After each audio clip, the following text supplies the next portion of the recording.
ডিমৌ কিশোৰী ধৰ্ষণ কাণ্ডৰ 2 ধৰ্ষণকাৰীক গ্ৰেপ্তাৰ। চলিত মাহৰ 22 তাৰিখ শুক্ৰবাৰে ৰাজ্য কঁপাই যোৱা ডিমৌৰ কিশোৰী ধৰ্ষণ কাণ্ডৰ অন্যতম অভিযুক্ত ভাইটি ওৰফে লুথাৰ তপ্পনক আজি পুৱাই ডিমৌ আৰক্ষীয়ে বিশেষ সূত্ৰৰ পম খেদি ডিমৌ সমীপৰ হুলুকাগুৰিৰ পৰা গ্ৰেপ্তাৰ কৰে। ইয়াৰ পাছতে বিগত 5 দিনে মাৰ্ঘেৰিটাত আত্মগোপন কৰি থকা ধৰ্ষণ কাণ্ডৰ দ্বিতীয় অভিযুক্ত ধৃত লুথাৰৰ নিজা ভাতৃ সুনীল তপ্নই চৰকাৰী গাঁও প্ৰধান যাদুমণি বৰাৰ যোগেদি ডিমৌ থানাত আত্মসমৰ্পণ কৰে। 2 ধৰ্ষণকাৰীক বৰ্তমান ডিমৌ আৰক্ষীয়ে মৰাধন জেৰা অব্যাহত ৰাখিছে।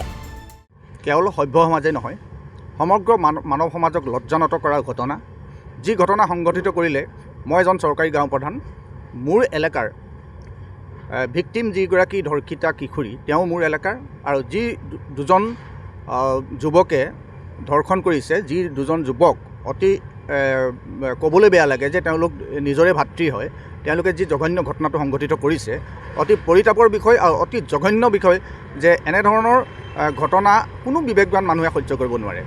যাৰ বাবে চৰকাৰী গাঁও প্ৰধান হিচাপে মই নিজাববীয়াকৈ এই লম্পট দুটাক উদ্ধাৰ কৰিবৰ কাৰণে বা সিহঁতি ক'ত আছে, সিহঁতৰ অৱস্থিতি সম্পৰ্কে জানিবৰ কাৰণে মই নিজাববীয়া প্ৰয়াস কৰিছিলোঁ। আৰু মোৰ লগতে আছে সৰুপালেঙি গাঁৱৰ গাঁওৰক্ষী বাহিনী সম্পাদক জেমিউদ্দিন বৰা ডাঙৰীয়া। আমি দুয়োজনৰ প্ৰচেষ্টাত প্ৰথমবাৰ যি লুথাৰ তপ্ন ওৰফে ভাইটি তপ্নৰ লগত যোগাযোগ হৈছিল, কিন্তু যোগাযোগ বিচ্ছিন্ন হৈ গ'ল। কিন্তু পিছত যেতিয়া সৰু যি ভায়েক সুনীল তপ্নই নিজে আজি পুৱা মাৰ্ঘেৰিটাৰ পৰা মোক ফোন কৰিলে যে মই আপোনাৰ যোগেদি আত্মসমৰ্পণ কৰিব বিচাৰিছোঁ, আৰু মই অতি কৌশলেৰে তেওঁক ডিমৌ থানালৈকে আনিলোঁ। খন্তেক সময়ৰ আগতে ডিমৌ থানালৈকে তেওঁক আনি তেওঁক ডিমৌ থানাত ইতিমধ্যে মই চমজাই দিছোঁ, যিহেতুকে তেওঁ মোৰ বিশ্বাসত তেওঁক মোৰ যোগেদি আত্মসমৰ্পণ কৰিবলৈ তেওঁ নিজেই ইচ্ছা কৰিছিলে। আৰু তাৰ আগতে আমি পৰিয়ালৰ যোগেদি কিছু কৌশল অৱলম্বন কৰিছিলোঁ, তাৰ বাবে এইটো সফল হ'ল। গতিকে নিজৰে ভাল লাগিছে এটা আসামিক যে আমি আনি আইনৰ কাষত বা আৰক্ষী থানাত আমি চমজাই দিব পাৰিলোঁ। ঘটনাটো কিমান দূৰ সত্য, কি কথা? ঘটনাটো কিমান সত্য কথা ক'ম বাৰু, থানালৈ গৈ লওকচোন। ঘটনাটো জড়িত আছিলে নাই? হা ঘটনাটো জড়িত আছিলে নাই? জড়িত আছিলোঁ বাৰু। কোন হয় গোটেই ঘটনাটো? হা কোনে ঘটনাটো কৰিলে? কোনে মানে মই আছিলোঁ, মোৰ দাদা আছিলে ঘৰত। ৰেপ কোনে কৰিলে? ৰেপ মোৰ দাদাই কৰিলে। তুমি নাই কৰা? মই নাই কৰা।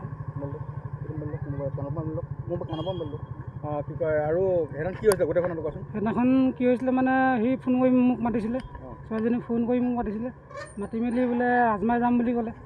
মই ক'লোঁ যে অকণমান দেৰি হ'ব। মই ক'লোঁ যে অকণমান দেৰি হ'ব, মই শুই আছোঁ। তাৰপৰা সি ক'লে হ'ব, মই ৰাস্তাত ৰখি আছোঁ। তাৰপৰা গ'লোগৈ, সি ৰাস্তাত ৰখি আছিলে, উঠাই লৈ আনিলোঁ। সি ক'লে বোলে আজমাই নাযাওঁ, মিচিং গাঁও যাওঁ। তাৰপৰা মিচিং গাঁৱলৈ গ'লোঁ। মিচিং গাঁৱৰ ফালৰ পৰা আহোঁতে সি ক'লে বোলে এপলৰ ফালে যাওঁ। তাৰপৰা মই ক'লোঁ তেতিয়াহ'লে মই ঘৰত সোমাই যাওঁ। সেই ঘৰত সোমাওঁতে দাদা শুই আছিলে ভিতৰত। তাৰপৰা সোমাওঁতে বৌহঁতে দেখিলে। তাৰপৰা মই দেখিলোঁ বৌহঁতে দেখিলে। তাৰপৰা ছোৱালীজনীক ক'লোঁ যে বৌহঁতে দেখি আছে, অকণমান গধূলি হ'ব দে, মই তোক ঘৰত নি থ'ম বুলি ক'লোঁ। তাৰপৰা তাক ক'লোঁ যে দাদা দেখিলে তাক, সিও দাদাক দেখিলে, সি ক'লে চিনি পাওঁ বুলি ক'লে। তাৰপৰা ছোৱালীজনী ক'লে বোলে দাদা আছে যদি হ'ব, মই থাকিম। তাৰপিছত মই ক'লোঁ যে তহঁতি ৰ, মই দোকানৰ পৰা আহিছোঁ। তাৰপৰা দোকানত গ'লোঁ, প্ৰায় 15-20 মিনিটৰ পিছত মই আকৌ দোকানৰ পৰা ঘূৰি আহিছোঁ, তেতিয়া ছোৱালীজনী নাই ঘৰত। তাৰপৰা দাদাক সুধিলোঁ, দাদাই ক'লে বোলে ছোৱালীজনী গ'ল নহয়। তাৰপৰা মই গোটেই ভিতৰত চালোঁ যে ছোৱালীজনী নাই। তাৰপৰা আকৌ মই বাইকখন ষ্টাৰ্ট দি আকৌ ছোৱালীজনীক বিচাৰি গৈ মানে ছোৱালীজনী খোজকাঢ়ি গৈ আছিলোঁ। গৈ থকাৰ পিছত মই সেই বেলতল বুলি কয়, সেই বেলতলত তাক পালোঁ ছোৱালীজনীক। তাৰপৰা ছোৱালীজনীক সুধিলোঁ, ছোৱালীজনী কৈছে বোলে তোৰ দাদাই এনেকৈ কৰিলে, মই বোলে ঘৰলৈ গৈ আছোঁ। মই ক'লোঁ যে মই নিছিলোঁ, এতিয়া বাইকখনত উঠি মই তোৰ ঘৰত থৈ আহিলোঁ। হ'ব, ঠিক আছে। Bureau report, any Bharat 24।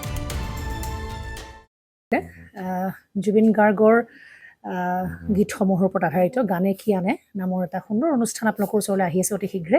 অহা 15 আগষ্টৰ পৰা ধেমাজিৰ পৰা প্ৰথম অডিশ্যন আৰম্ভ হ'ব, আৰু সেই অডিশ্যনৰ যোগেদি বিভিন্ন কণ্ঠশিল্পীসকলে যিসকলে এই অনুষ্ঠানত যোগদান কৰিব বিচাৰে, তেওঁলোকে এই অডিশ্যনৰ যোগেদি আগবাঢ়ি আহক। আৰু জুবিন গাৰ্গৰ বহুত ভাল লগা গান আমি সদায় শুনি আহোঁ, আৰু আপোনালোকৰ যদি ভাল লগা গান থাকে, জুবিন গাৰ্গৰ আপোনালোকে গাই ভাল পায়, তেন্তে অডিশ্যনত যোগদান কৰক। মোৰ ফালৰ পৰা আন্তৰিক শুভকামনা থাকিল এই সম্পূৰ্ণ অনুষ্ঠানটোলৈ। ধন্যবাদ।